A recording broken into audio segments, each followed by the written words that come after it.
Good afternoon, and welcome to our webinar today entitled Why Retirement Plan Sponsors Are Always on the Hook for Liability. My name is Matt Gracey, and I'm the CEO of Danna-Gracey. We're an independent insurance agency and have a statewide team of specialists dedicated solely to Florida's doctors and healthcare providers. Today, it's my honor to introduce our presenters, Cody Thomas and Julie Bussey from Key Retirement Solutions. We have had many clients and friends who have worked with Cody and Julie, and I must tell you, we have been very, very pleased. So Cody joined Key Retirement Solutions in March of 2012. And with recent changes in the 401k marketplace, Cody prides himself on staying ahead of industry challenges while helping clients achieve financial goals. Julie is a registered representative of Key Retirement Solutions. Her background includes extensive experience in the group benefit arena, specializing in a full range of employee benefits in the medium to large markets for both U.S. and international clients. It's also a privilege today to have on our webinar Kevin Reynolds, who's the president of EJ Reynolds, and he'll be participating in the Q&A. Julie, Cody, take it away, and thanks so much. Thank you, Matt, very much, and thank you, everyone, for attending the webinar today. So why are retirement plan sponsors always on the hook for liability? This all started with the 2008 Supreme Court ruling stating that individual participants can sue their employer for breach of fiduciary duty. Prior to that, there were only class action suits. And from there, the DOL said that they consider fiduciaries are held to the standards of a prudent expert and are personally liable to restore any and all losses to the plan. Then the DOL started increasing their audits in the state of Florida, and not only found that most plans are not compliant, but they also found most plan sponsors do not fully understand the extent of their fiduciary liability, and most do not know that they can delegate their responsibility. And because of that, the DOL says that a fiduciary's most prudent course of action in most cases is to delegate those matters requiring specialized knowledge or expertise to a skilled professional. Thanks. And the next slide that we put together is a video that we put together for the Florida Orthopedic Society's MEP, or multiple employer. We know that a lot of our clients are medically related. This one is obviously only for orthopedic practices, but we have other solutions should your practice not be in orthopedic one. So it'll take about 2 minutes. Do you have fiduciary arthritis? Like arthritis, this painful condition is caused by a swelling of the fiduciary liability you have in your retirement plan. As your plan grows, your liability increases. It's an expensive problem for your practice. Common causes of fiduciary arthritis can include constantly changing regulations, 5500s, the Department of Labor, notice requirements, testing, endless committee meetings, and the IRS. Fortunately, the Ortho Solutions 401k can help. Ortho Solutions 401k is a multiple employer retirement plan specifically formulated by the Florida Orthopedic Society to protect our membership and their retirement plans from the harmful effects of fiduciary arthritis.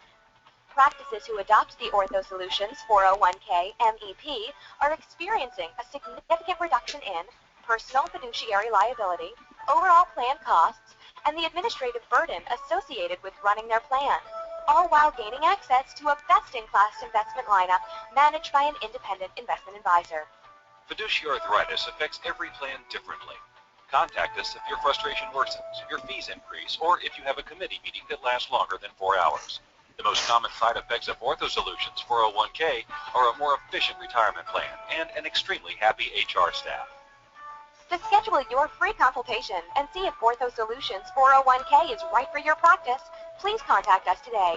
Fiduciary arthritis is painful, but Ortho Solutions 401k can help.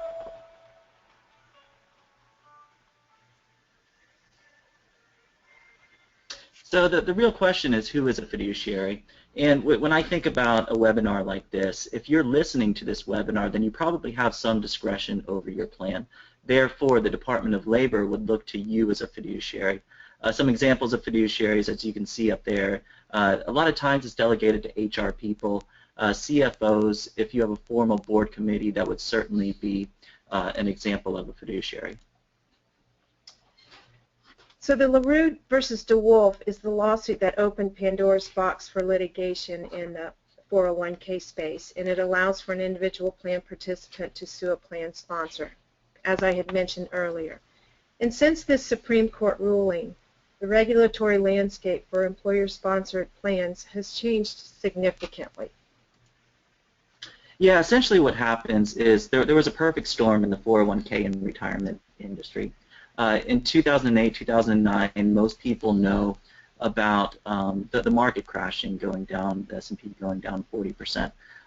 As Julie mentioned, we also have LaRue versus DeWolf, in which an individual participant can sue their plan sponsor.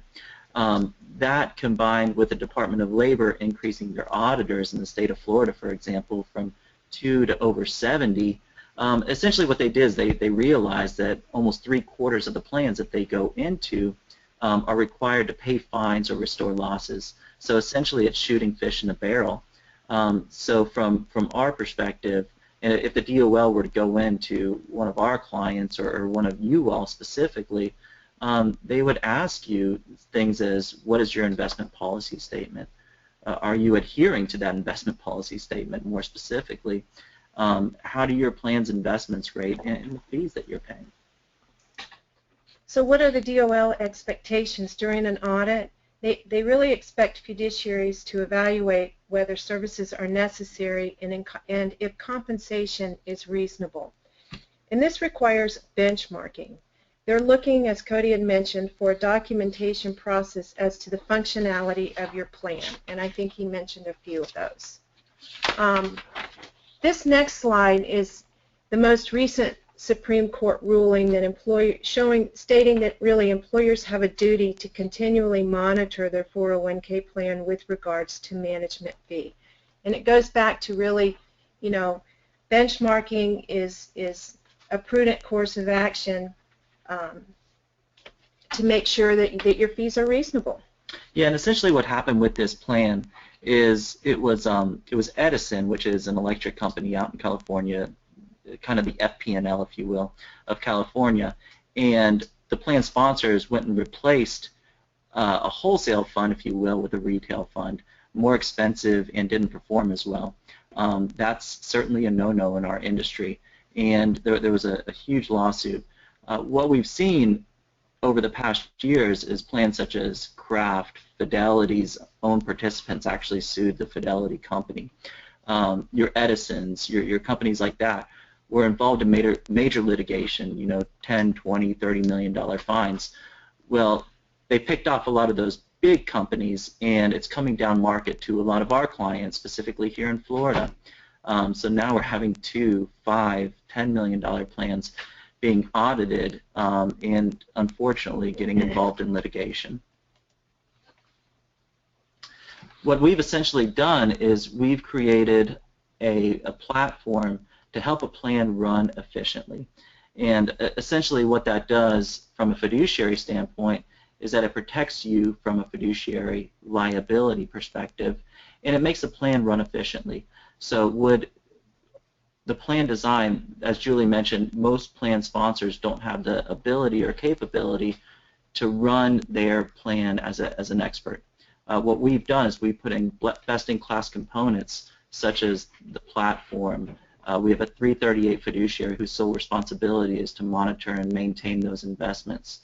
A third-party administrator, we're going to talk with Kevin Reynolds here in a second, dotting all the I's and crossing the T's from a legal perspective.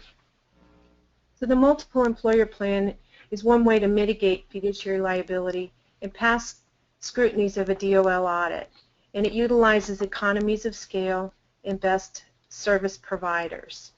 And a map replaces you as the named fiduciary, mitigating your personal liability, controls and eliminates unnecessary costs, provides a best-in-class investment lineup, and continues to monitor and evaluate the investment lineup process.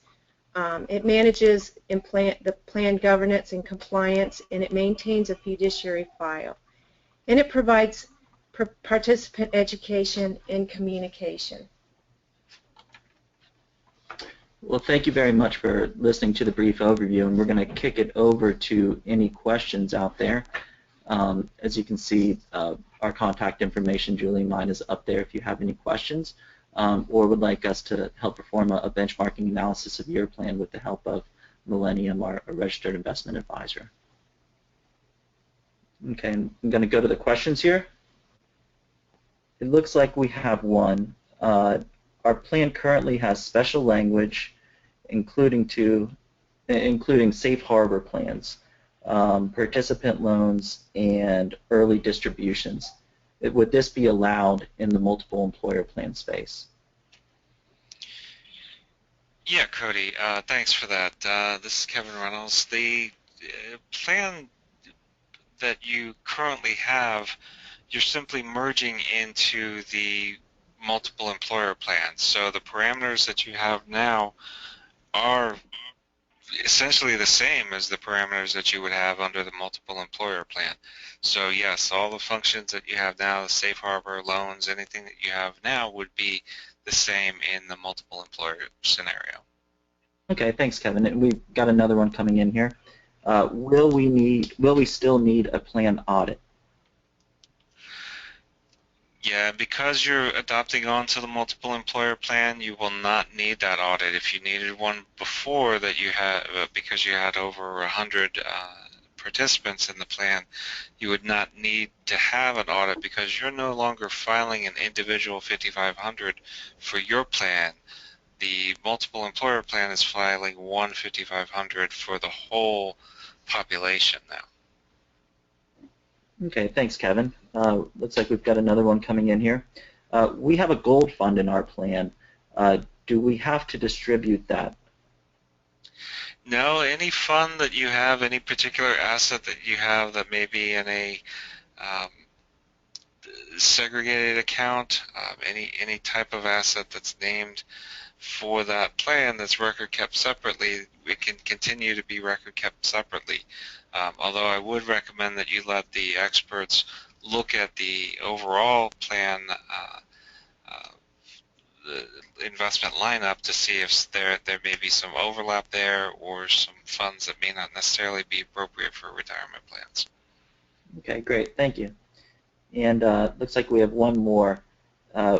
We are a medical practice. Can our doctors have a directed account?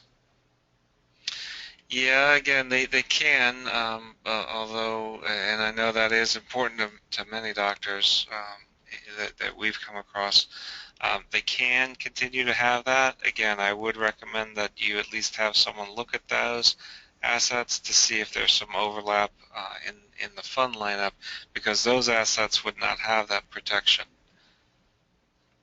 Okay, great. I don't see any other questions out there right now, but I appreciate your help. Does anyone else have any questions? Please put them in now. Otherwise, we appreciate your time very much, and thank you for joining.